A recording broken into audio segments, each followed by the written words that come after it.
Gadis ini yang saya tempati, ini kurang ajar. Loh, ini kenapa kurang ajar? Gunung Slamet itu tempat suci.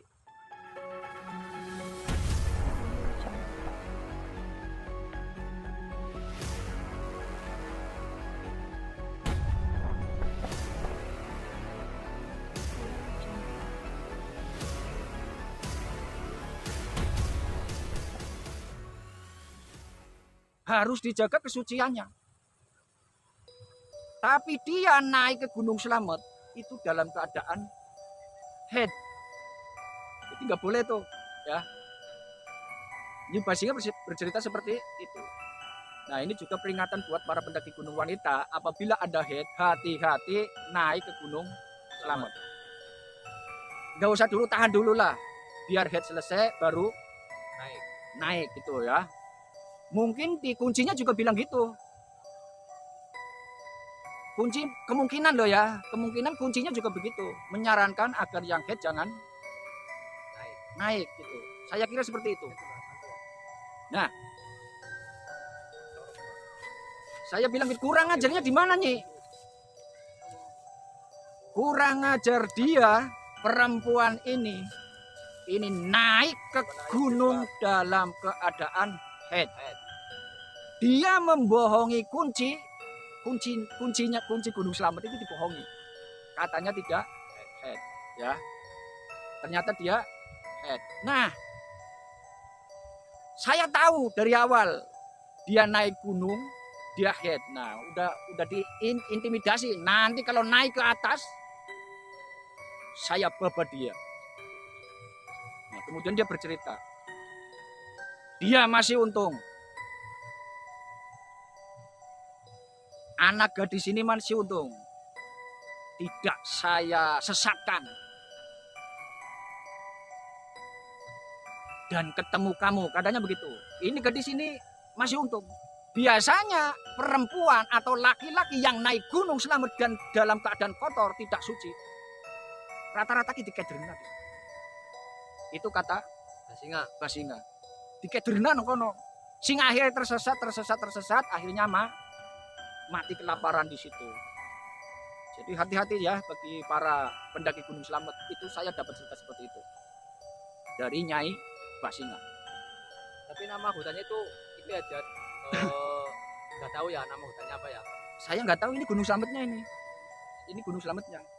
Bahkan dia memberi saran saya itu banyak sekali. Tapi nanti saya ceritakan juga ya. Nah, jadi itu tadi. Jadi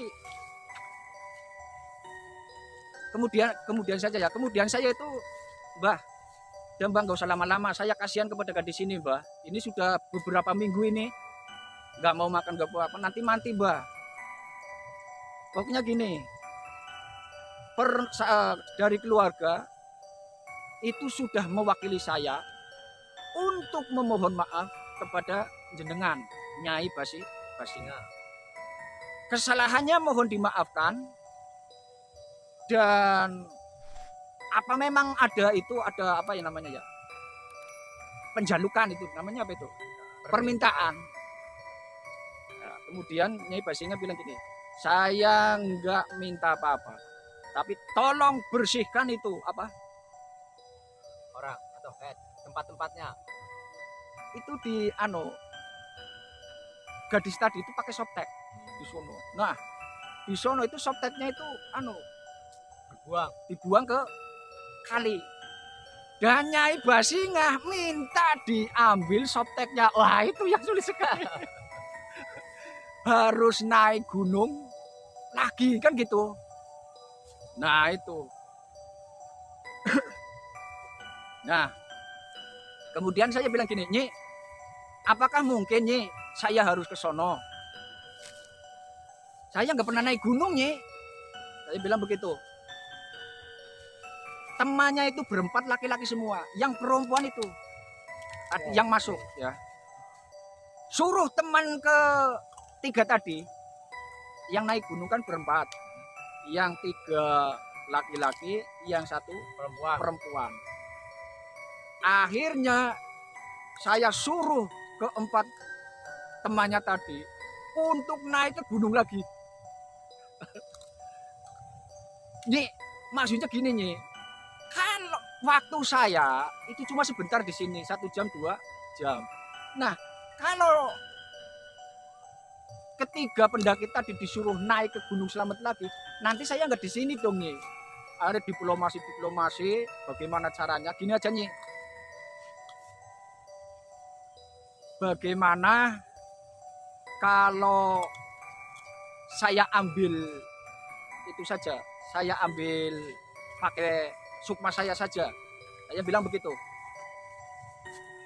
Dan nanti saya ambil apa itu ya? Kotorannya. Nah, Nyai Basinga tadi bilang, kamu bisa seperti itu? Wah, udah biasa nih, saya bilang gitu. Oke, kalau kamu memang bisa, silakan ambil. Nyi, tempatnya nang di Nyi, saya nanya gitu. Berhentinya di mana? Wong dibuang ke kali, kan sangat kesulitan sekali itu. Akhirnya apa? Dengan sangat terpaksa sekali, itu memang apa ya, si Nyai tadi memberi saran yang terbaik. Oke, gini aja, kamu ikut saya, biar saya langsung kembali, nanti kamu ikut saya ke Gunung Slamet. Nah itu dia bilang begitu. Nah kemudian apa, dia nggak minta syarat apa-apa. Kemudian itu apa ya, saya pergi bersama Nyi Basinga ke Gunung Slamet. Biasa itu sukma saya itu keluar. Itu saya yang suruh jaga itu orang-orang di situ kan banyak tuh di situ. Saya minta izin pada orang yang di situ, tolong jaga apa ya, raga saya, dohir saya. Dan nanti gadis ini kan mau keluar tuh, Nyi Basinga mau keluar dari situ, pergi bersama saya ke Gunung Slamet. Jadi nanti gadis ini sembuh, ya. Terus apa? Ini nanti langsung dimandikan. Sebelum saya pulang, jangan selesai mandi. Jadi adus terus itu, nang kolam dadusi terus sampai ngono. Jadi sampai ngono saya lihat. Karena apa? Saya takut barangkali ketika apa ya, Nyi Basinga keluar dari dia, gadis itu, nanti ada yang masuk lagi. Kan nanti repot lagi. Akhirnya tuh tokon kolam, tokon kolam terus ya. Wes pokoknya primen carane gadis ini biar tetap di kolam. Si anu ke semen bae, berarti airnya segini. Airnya segini tuh. Sebelum saya pulang, jangan sampai lolos dari kolam ini gadis ini. Wah, siap semua itu. Oke, siap. Nah, kemudian saya pergi karo Nyai Basinga. Itu Nyai Basinga juga cantik sekali, tapi agak itu enggak tua, enggak muda. Berarti kira-kira 35 ya. 35 40 ya. Itu enggak tua, enggak muda itu. Itu Nyai Basinga ayune orang mun-mun gue. Nah, kemudian saya pergi bersama dia tes ke Gunung Slamet. Dan setelah Gunung Slamet itu, kalau saya nggak salah itu di pos ke nomor 4 itu. Di pos nomor 4 ya. Iya di pos nomor 4 itu. Di situ kalau nggak salah ini ya, karena saya udah lama ini lupa barangkali ya. Itu di pos keempat. Di situ ada Nyai Basinga yang selalu kalau ada pendaki yang kotor, dia yang apa? Gawe sesat para pendaki-pendaki itu rata-rata yang kotor berarti. Seperti tadi gadis itu, namanya Eni itu gadisnya, saya lupa itu. Namanya Eni. Nah, si Eni kan itu apa ya? Kotornya kenapa? Head softteknya dibuang kali ngono lho. Sing akhirnya Nyi Basinga jengkel. Untung orang mati kuwi ora dikejerna. Untung bisa balik. Dilalai gon selamat gon mari gon ketemunya kayak kuwi lho. Nah, kemudian saya itu turun kan kalau nggak salah pos nomor 4 ya. Di situ ada apa ya? Kali kecil itu namanya apa? Siar apa kali? kali ya. Sama kali got. Sama ya. Tes itu. Nah, ini Basinga bilang begini. Kamu telusuri alur ini. Nanti kamu ada batu di waduh, ampun aku pun tahu loh kan. Aduh. Ini pengalaman pertama di Gunung Slamet ya seperti itu. Ya. Nah, kemudian, Nyi, mendingan saya tolongin aja Nyi. Ayo bareng-bareng goleti. Kamu itu kurang ajar banget. Masa saya disuruh cari loh, saya kan nggak tahu Nyi. Ya ternyata itu nurut juga Nyi Basinga. Akhirnya apa? Bareng-bareng mencari. Kemudian saya yang ngambil softtek itu. Akhirnya ketemu juga itu softteknya. Nah, kemudian saya perpisahan dengan Nyi Basinga. Ya. Oke Nyi, terima kasih yang banyak telah membantu kami. Barangkali kami ada kesalahan, mohon maaf yang sebesar-besarnya. Ya, kamu saat ini saya maafkan. Tapi kalau kamu lain kali membantu orang-orang yang kotor, saya nggak maafkan. Dia bilang begitu sama saya. Nah, kamu orang mana? Tadi bilang, saya orang Tegal Nyi. Pantesan ngomongnya bedok, belis bisa ngomong kayak gue. Nah, akhirnya saya itu diberi kenang-kenangan itu apa ya? Itu semacam raja. Raja di sini nih, di tangan. Saya ditulis raja oleh Nyai Basinga di sini, di tangan sini. Entah saya nggak tahu itu raja apa. Sampai sekarang masih ada itu rajanya. Itu cerita saya ya. Nah, setelah salam selesai, saya itu nggak mau itu, nggak mau pulang pakai terbang itu. Saya pengen menelusuri ke bawah dari apa ya? Dari atas turun ke bawah. Nggak terbang, saya jalan kaki. Saya jalan kaki turun ke bawah. Itu saya lihat itu ada di pos 3 ya, atau pos 2 saya lupa itu. Itu ada suara itu gamelan. Di pos 2 atau 3 saya lupa ya.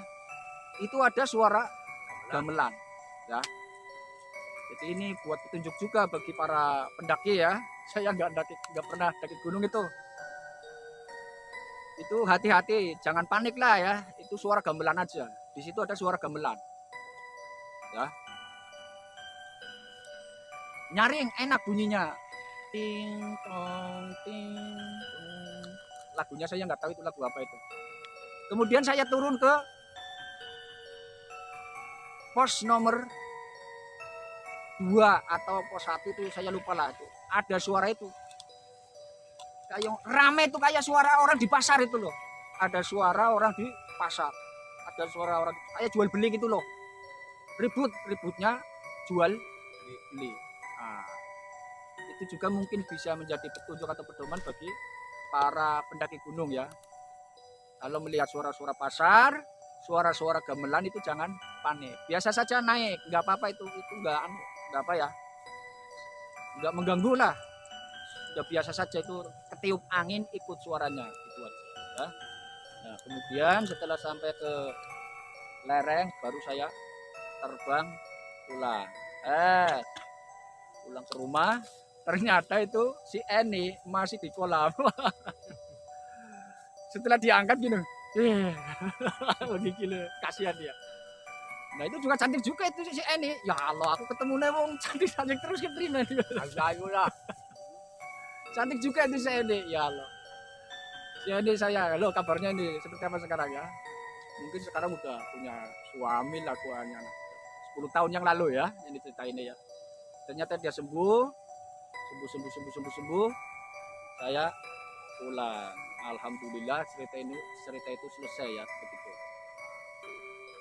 Mungkin itu saja ya. Bagi para pendaki ya. Cukup ya. Oke pemirsa. Untuk para pendaki Gunung Slamet ya. Barangkali pesan saya itu salah. Saya mohon maaf tapi memang perlu saya sampaikan ya. Karena saya tahu salah satu misteri yang ada di Gunung Slamet. Ya. Pesan saya itu yang pertama, kalau mau naik gunung itu harus nurut sama kunci. Ya, kunci Gunung Slamet.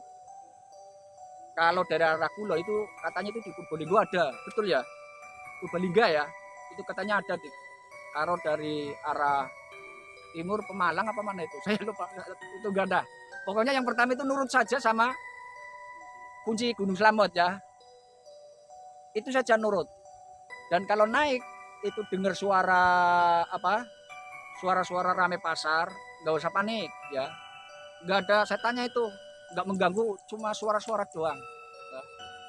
Kemudian kalau ke itu selanjutnya ya, ke pos selanjutnya itu ada suara-suara gamelan, juga nggak usah panik, biasa saja. Naik terus naik, ingat jangan lupa sama yang kuasa Allah Subhanahu Wa Taala agar